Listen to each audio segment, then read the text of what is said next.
Could you repeat the first part of your question?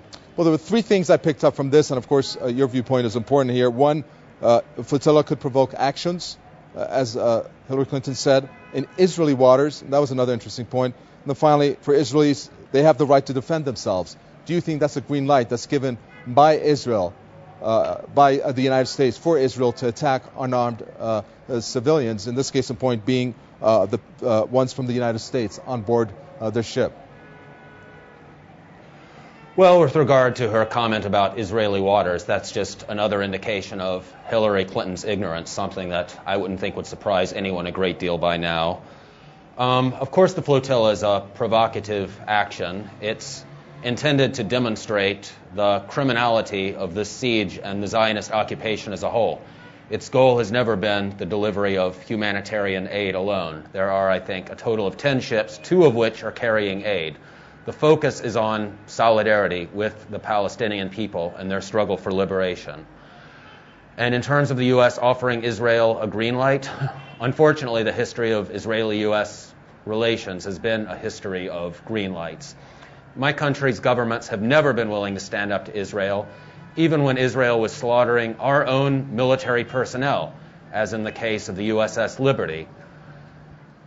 Well, unfortunately, the shameful statements we're seeing coming out of Washington right now are par for the course. Nothing new. Well, let's get a reaction. Let me first introduce Eddie Mormick, human rights activist who joins us from Manchester. Eddie Mormick, first of all, thanks for joining us. Let's listen to what Media Benjamin, who's a U.S. peace activist, has said in terms of one of the statements on the U.S. stance, before I get a reaction from you.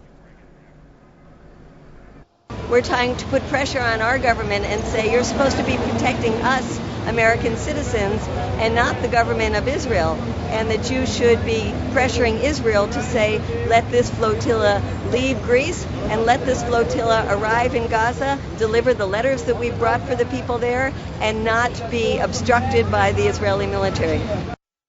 A bit confusing there, Eddie Mormick, isn't it, when the United States comes and defends Israel, but really legally they have an obligation to protect U.S. citizens?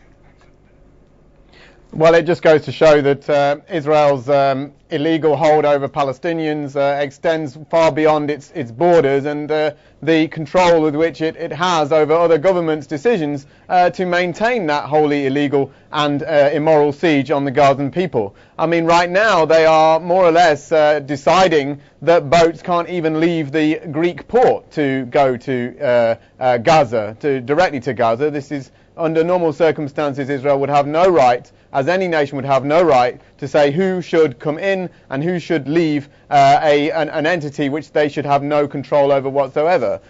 This is Palestinians. This is the objective of the boat to go there. The US boat, for example, which the Greeks have just held up, they had 3,000 letters on their boat. That was what their hold was, their cargo. And they were letters from Americans to Gazans. They invited the media in to look at the boat and what everything was on it, and to show them that there was absolutely nothing on the boat that could be used in any violent way whatsoever. It was purely a bunch of people trying to reach a bunch of 1.5 million people, of which over half are children, who are stranded, who have no liberty whatsoever. I was there for a year. So, and I saw myself the horrific conditions that have been set up because of this siege. This is against Article 33 of the Geneva Conventions. It's collective punishment. Well, we'd be up in arms if this was anybody else. Well, let me reflect on something that has been going on in the Israeli, not only print, but also in the media themselves.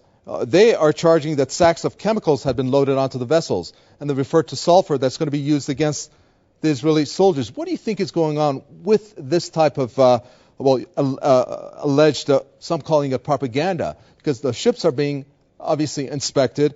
I mean, are they throwing these accusations for them later to justify their action, whatever that might be, on the flotilla?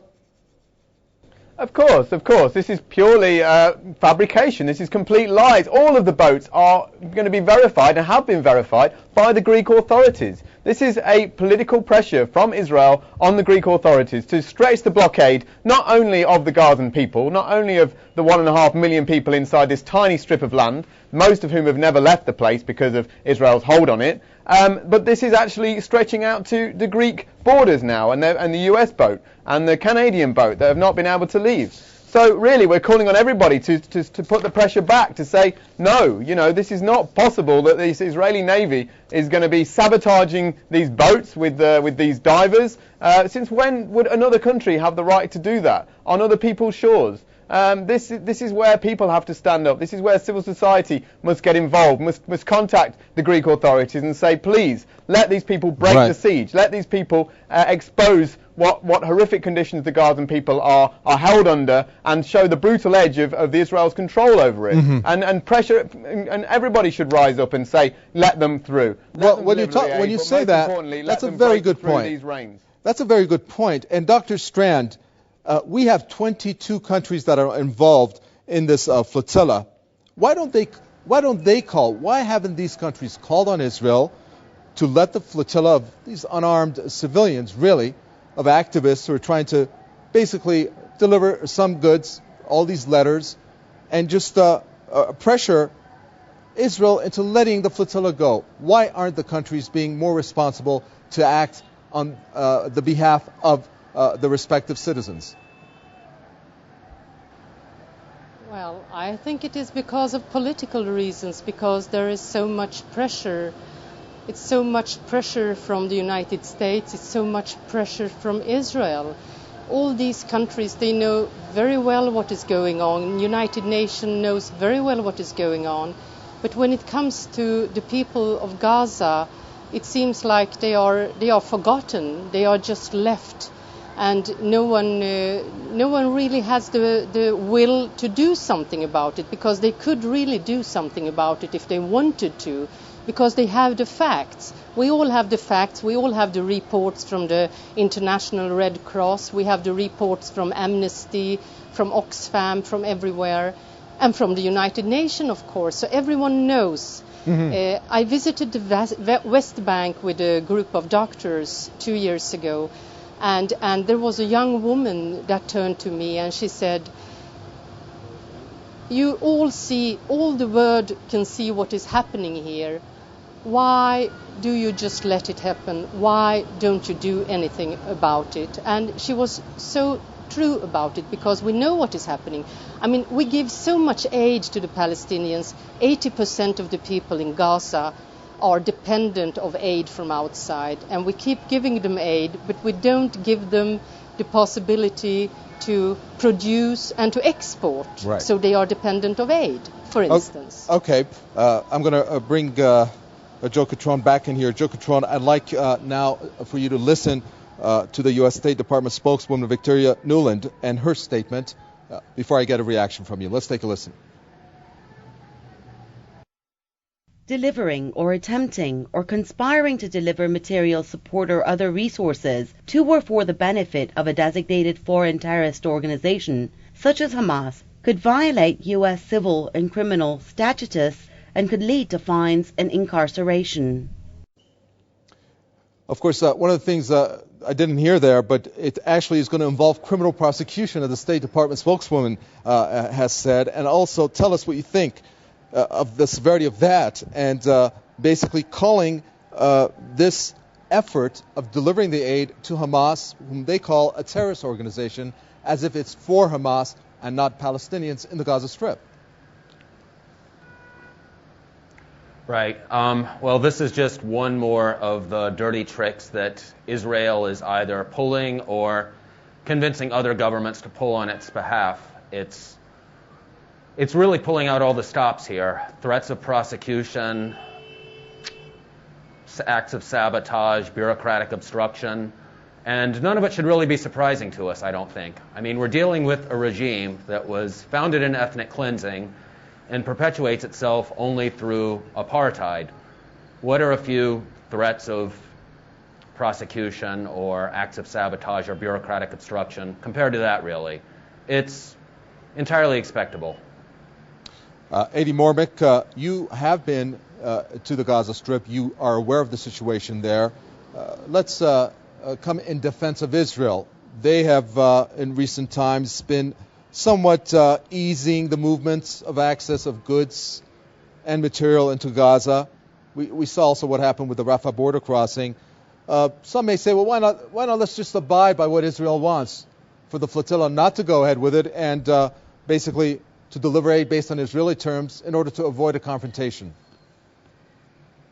Well, let's just get one thing absolutely clear. The Israeli siege of Gaza Strip is ongoing. They control the airspace. They control the naval space. They have destroyed the entire fishing industry and continue to operate with gunships 3 miles out. You look up in Gaza and there's F-16s flying ahead, drones that are regularly bombing the place. And you go near the border and there's the snipers and the jeeps that come shooting at anybody that's farming their land, for example, because 33% of the best farmland is located there. So they've destroyed the farming industry as well. This is ongoing. The Rafah border is not open in any way, and nor should Israel depend on this one border with Egypt, when actually Palestinians should have a free right to go and meet other Palestinians in the West Bank, in Ramallah, in Tulkarem, in Jenin.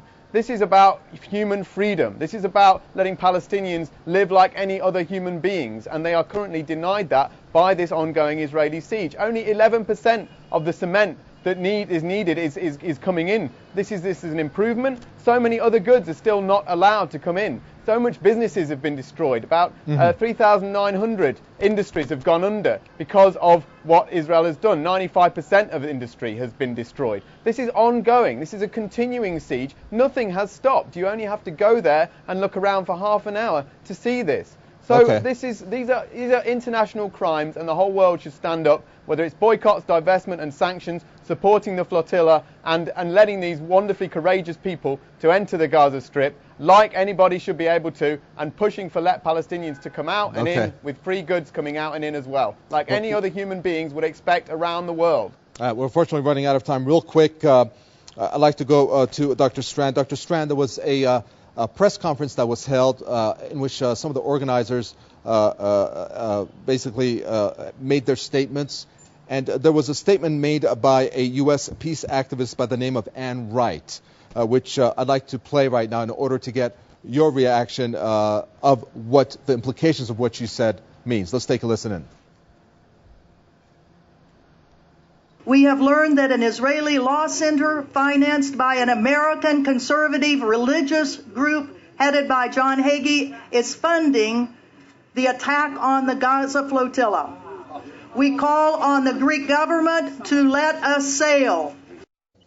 Well, that's in reference to actually Pastor John Hagee, which he said a major financial supporter of Shurat Hadin, the Israeli law center behind the legal campaign against the Gaza Freedom Flotilla. What is going to happen if this time around there is an attack by Israel on the Freedom Flotilla and the international community does not react? Tell us if that happens, what will be the case? I think we have to go on and go on. I don't think they can stop us in the long run. And I think that Ann Wright is a very brave woman. I also would like to comment on what I heard before. I can never understand why the aid we are bringing, why our cement and our wheelchairs are help for Hamas, while the help that is given by Barack Obama in the United States is not a help for Hamas or from the United Nations. Why is the help from Freedom Flotilla being called a help to Hamas? Well, that's $1 million question, isn't it? We bring it to the civil society. Okay? Thank you very much. Unfortunately, we ran out of time. We do appreciate that. Best of luck to you. That's a member of the Swedish ship to Gaza, Dr. Victoria Strand from Athens, with her statements. We also like to thank Joe Catrone from the International Solidarity Movement from Gaza, and rounding up human rights activist Adi Mormick from Manchester. And of course, you, the viewer, thank you so much for watching this edition. Do send us any questions you may have at newsroom@presstv.ir. From Mikavet and the entire team, it's goodbye.